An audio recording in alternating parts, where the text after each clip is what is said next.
नमस्कार आप सभी को। आज एक बहुत बहुत ज़्यादा इम्पोर्टेंट मेडिसिन कॉस्टिकम के बारे में एग्जाम्पल के साथ समझेंगे। जो पेशेंट हमको कैसे रूब्रिक में कैसे हम पहचानें, ये आज हम समझेंगे। आज मैं यहाँ पे अमरकंटक दूध धारा कपल मुनि जो धारा है वहाँ पे हूँ। तो ये यहाँ पे मैं ये वीडियो विशेष कर क्यों बना रहा हूँ, क्योंकि कॉस्टिकम कुछ ऐसी ही मेडिसिन है, कॉस्टिकम के कुछ ऐसे ही पेशेंट होते हैं जो कि इस तरह के होते हैं। पहले रूब्रिक देखते हैं उसके रूब्रिक देखते हैं। जैसे कि कॉस्टिकम में रूब्रिक है फेनाटिसिज्म, जिसमें 5, 6, 7 मेडिसिन है। उसका मतलब होता है कट्टरपंथी, कट्टरवादी, हटीले किसी काम में अपने काम में बढ़ते हैं आगे और उसी को बहुत ज़्यादा श्रेष्ठतम वो सिद्ध करते हैं। एक रूब्रिक है एनार्चिस्ट, यानी एनार्चिस्ट का जो मतलब है, जैसे कि उनको लग रहा है कि कोई काम गलत व्यवस्था चल रही है तो उसके प्रति भाई विद्रोह करते हैं। विद्रोह कैसे, पहले रूब्रिक समझ लेते हैं, फिर मैं सारी रूब्रिक की फीलिंग्स बताऊंगा। एनार्चिस्ट मतलब क्रांतिकारी बोल सकते हैं, गलत के प्रति कदम उठाना, लड़ाई लड़ना, ये बोल सकते हैं। और एक रूब्रिक है इसमें सिम्पैथी।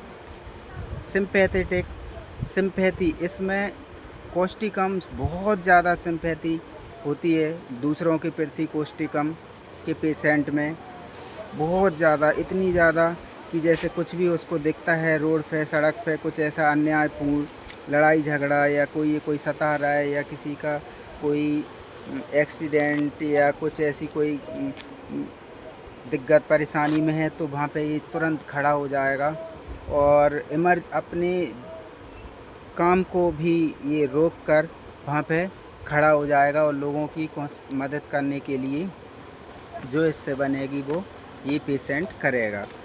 तो ये जो चीज़ें जिस भी पेशेंट में हमको देखने को मिलेंगी तो उन्हें हम कॉस्टिकम देंगे। अब ये हम बात कर लेते हैं कि ये पेशेंट में हम कैसे देखें कि ये कॉस्टिकम का पेशेंट है। तो सिंपल है ये, जब भी कोई पेशेंट आके आपसे इस तरह बात करे कि डॉक्टर साहब, जैसे मान के चलो एग्जांपल के तौर पे कोई पेशेंट टीचर है तो बोले आजकल तो सरकारों ने बच्चों के साथ बहुत अन्याय कर दिया, टीचरों के साथ बहुत सरकार अन्याय कर रही है, या टीचरों के बारे में बोल सकते हैं साले पढ़ाते नहीं हैं, हराम की तनख्वाह लेते हैं। इस तरह की जो बातें बोलें, इनको ऐसा करना चाहिए, ये इस तरह काम करते हैं और वास्तव में ये सच बोलता है। पर ये बीमार क्यों होता है ये वजह भी हम जानेंगे, ये बीमार होने की वजह भी हम जानेंगे। तो इस तरह जो पेशेंट बोलेंगे, या आजकल रोड की व्यवस्था या कोई एक्सीडेंटल बात या ऐसी बातों पे भी भाई पेशेंट बोल सकता है, देखो आज ऐसे ऐसे काम हो रहे हैं जिन पर दया आने चाहिए लोगों को, सरकार के लोगों को इसमें ऐसा करना चाहिए, वैसा करना चाहिए। इस तरीक़ा की पेशेंट यदि आपको बातें करते हुए दिखता है तो समझ लो कि ये कॉस्टिकम की तरफ इंडिकेशन कर रहा है। तो ये कॉस्टिकम की बहुत ज़्यादा स्ट्रॉन्ग फीलिंग्स है। तो यहाँ पे ये वीडियो का मतलब फेनाटिसिज्म, सिंपैथी, एनार्चिस्ट, जो तपस्वी लोग होते हैं, जो दूसरों का भला करने की इच्छा रखते हैं, जो इनके अंदर दया होती है, तो वैसे लोग बड़े बड़े काम करते हैं। जैसे कि बड़े बड़े तपस्वी, बड़े बड़े ऋषि मुनि या बड़े समाज सुधारक ऐसे लोग होते हैं। क्योंकि जब उनके मन में ऐसी चीज़ें आती हैं तो भाई उसके पाने के लिए, करने के लिए वो ऐसे रास्ते करते हैं जिससे वो सामाजिक बदलाव कर सकें, या जो भी उनको गलत लगता है उसके बदलाव वो कर सकें। तो ऐसी जो फीलिंग्स वाले जो पेशेंट होते हैं वो कॉस्टिकम के होते हैं। तो यहाँ पे जैसे कि एग्जाम्पल के तौर पे यहाँ पे जो कपल जो मुनि हैं, इनकी तपस्या की धारा है, उन्हीं के नाम से कपल धारा बजती है। तो इनके अंदर कहीं ना कहीं चाहे ऋषि हों, चाहे कोई भी ऐसे महान विभूतियाँ हों, चाहे कोई भी बहुत बड़े समाज सुधारक हों या कोई वैज्ञानिक हों, या जितनी भी जो अच्छी अच्छी चीज़ें देते हैं समाज को, उनमें से ऐसे ही लोग आगे बढ़ते हैं, और क्योंकि उनके अंदर ये भावनाएं होती हैं। तो कॉस्टिकम पेशेंट ऐसी दिशा में चल रहा है, और ऐसी जब वो बहुत ज़्यादा एक्सर्शन कर रहा है, बहुत ज़्यादा काम कर रहा है, बहुत ज़्यादा इन चीज़ों को लेकर दुखी हो रहा है, ओवर एक्सर्शन कर रहा है, लोड कर रहा है, तो फिर बीमार पड़ना स्वाभाविक है। तो उस समय यदि हमें किसी भी पेशेंट में, किसी भी ऐसी इन व्यक्तियों में हमको ऐसे कोई लक्षण दिखते हैं, तो उनके लिए बेस्ट मेडिसिन हो सकती है कॉस्टिकम। नमस्कार, धन्यवाद। तो ये वीडियो आपको कैसा लगा मुझे ज़रूर बताएं। तो मैं यहाँ घूमने आया हूँ, और इसमें वैसे बहुत सारी होम्योपैथी में बहुत सारी सिम्टम्स होते हैं, बहुत सारे लक्षण ऐसे होते हैं कि, लेकिन हमको किस रूब्रिक से कहाँ से हम मेडिसिन तक पहुँच जाएं, सिमिलीवम बिल्कुल परफेक्ट मेडिसिन तक, वो हम मेडिसिन का नॉलेज हमें होता है, रेपर्टरी का नॉलेज हमें होता है, जब ही हम पहुँच पाते हैं मेडिसिन तक। और जब सिमिलीवम मेडिसिन होती है, जब ही पेशेंट ठीक होते हैं, बाकी पेशेंट परेशान होते रहते हैं, और थोड़ा बहुत आराम मिल गया है पार्शियली मेडिसिन से या कुछ और सिम्टम्स मिलने से, बट पेशेंट की जो एकदम जो नॉर्मल अवस्था में जो हेल्थ वापस आने चाहिए, वो मेडिसिन सिमिलीवम से ही आती है। नमस्कार, धन्यवाद। ये वीडियो कैसा लगा मुझे ज़रूर बताएं। ये देखो, ये अमरकंटक की ये वन है, और एक शॉर्ट वीडियो भी मैंने इस कॉस्टिकम का दूध धारा का डाला है, उसमें बताया थोड़ा सा।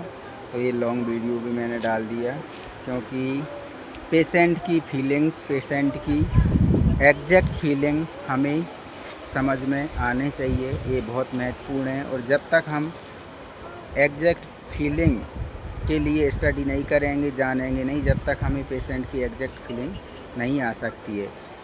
पेशेंट की एग्जैक्ट फीलिंग जब ही आती है जब हमको मटेरिया मेडिका का, ऑर्गन ऑफ मेडिसिन का नॉलेज हो, और रेपर्टरी हमको देखना आता हो, और फिर हम पेशेंट में अप्लाइड करें, और फिर हमको पोटेंसी का बहुत अच्छा नॉलेज हो। पोटेंसी बहुत सारे लोग सिमिलीवम मेडिसिन मैच तो कर लेते हैं, लेकिन पोटेंसी सिलेक्शन में गड़बड़ी करते हैं, तो भी वो लोग फेल हो जाते हैं।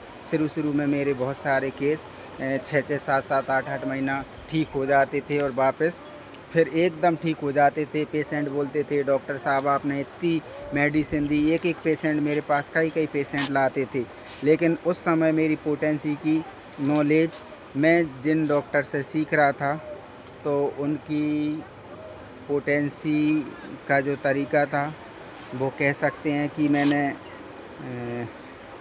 कुछ उसमें उन्होंने इस तरीक़ा से बताया कि मैं यहाँ पे डिस्कस नहीं करूँगा, पर मैंने तो बहुत सारे डॉक्टर से, गुरुजनों से सीखा है, पर ज़रूरी नहीं है